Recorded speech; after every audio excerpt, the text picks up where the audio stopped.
ဒီ reading ကတော့ကျွန်တော် follower တွေမှာရှိတဲ့ single တွေအတွက်ရည်ရွယ်တဲ့ reading ပဲဖြစ်ပါတယ်အဲ့တော့ကျွန်တော်ဘာလို့ reading လုပ်ပေးမလဲဆိုတာကတော့မိတ်ဆွေတို့ရဲ့ soul mate နဲ့ energy နီးနေပြီလားဆိုတဲ့ reading ပဲဖြစ်ပါတယ်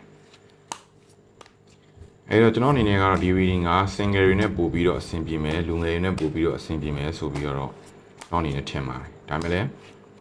ခြားမိတ်ဆွေတွေအနေနဲ့လည်းငါတို့ကကြီးတယ်ဆိုရင်လည်းအခုချိန်ဒီ single အနေနဲ့ရှိနေသေးတယ်ဆိုရင်လည်းဒီ video ကိုဆက်ကြည့်လို့ရပါတယ် okay အဲ့တော့မိတ်ဆွေတို့နဲ့ soul mate ဖြစ်မဲ့သူရဲ့ energy မိတ်ဆွေတို့နဲ့အရင်နီးနေပြီလားဆိုတာကိုကျွန်တော်အနေနဲ့ reading လုပ်ပေးတော့မှာဖြစ်ပါတယ်အဲ့တော့ချိုးလိုက်တယ်ကျွန်တော်ကတ်3ကတ်ကိုချလိုက်မယ်မိတ်ဆွေတို့က1လား2လား3လားကိုရွေးချယ်ပေးပါ okay ရွေးချယ်ပေးပြီးသွားဆိုရင်1 2 3ပထမဆုံးကျွန်တော်1ကိုစပြီးတော့ reading လုပ်မယ်1မှာဒီကတ်ကြပါတယ်ဒီကတ်မှာပွင့်ပွင့်လင်းလင်းပြောရရင်မိတ်ဆွေရဲ့စိတ်ထဲမှာပေါ့နော်ခံစားချက်တစ်ခုတော့ရှိနေတယ်ဒါပေမဲ့လက်ရှိတာဝန်ယူနေရတဲ့ကိစ္စတွေလက်ရှိလုပ်နေရတဲ့အလုပ်အခြေအနေကြောင့်မို့လို့မိတ်ဆွေရဲ့ soul mate ကိုမိတ်ဆွေအနေနဲ့လက်ခံမှုအသိမဖြစ်သေးဘူးဆိုပြီးတော့အတိတ်ပဲရပါတယ်ဒါကတော့ကတ်1ကိုရွေးချယ်ထားတဲ့မိတ်ဆွေတွေပဲဖြစ်ပါတယ်ဒီကကတ်2ကိုရွေးချယ်ထားတဲ့မိတ်ဆွေတွေကိုကျွန်တော်တစ်ချက်ကြည့်ပါမယ်ဒီကတ်အမျိုးအစားကြပါတယ်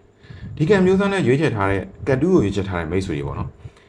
အဲ့မိတ်ဆွေအနေနဲ့ကတော့တော်တော်လေးနီးနေပြီဆိုပြီးတော့ကျွန်တော်အနေနဲ့အကျဉ်းပြုတ်ကျင်ပါတယ်လွန်ရောကြုံရောနောက်ထပ်6လပါအဲ့အတွင်းမှာ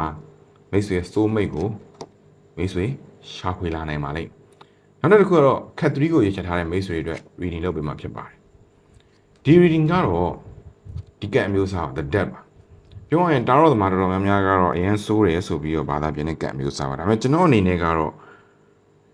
အရင်ဆိုးတာတွေရဲ့အဆုံးမှာရောင်နီလာနေပြီဖြစ်တဲ့အတွက်ကြောင့်မလို့မိတ်ဆွေဟာရှေ့ရ relationship နဲ့တော်တော်လေးကိုပဲဒူပေးတာပဲခံခဲ့ရတယ်ဆိုပြီးတော့အတိတ်ပဲရပါတယ်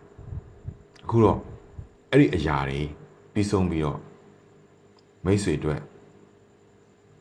soul mate energy အတစ်ခုရတော့မယ်ဆိုပြီးတော့ကျွန်တော်အနေနဲ့အကြံပေးခြင်းနဲ့ပဲဒီ reading လေးကိုဆုံးသက်လိုက်ပါတယ်အားလုံးစင်ပြီမယ်လို့မျှော်လင့်နေအားလုံးကိုကျေးဇူးတင်ပါတယ်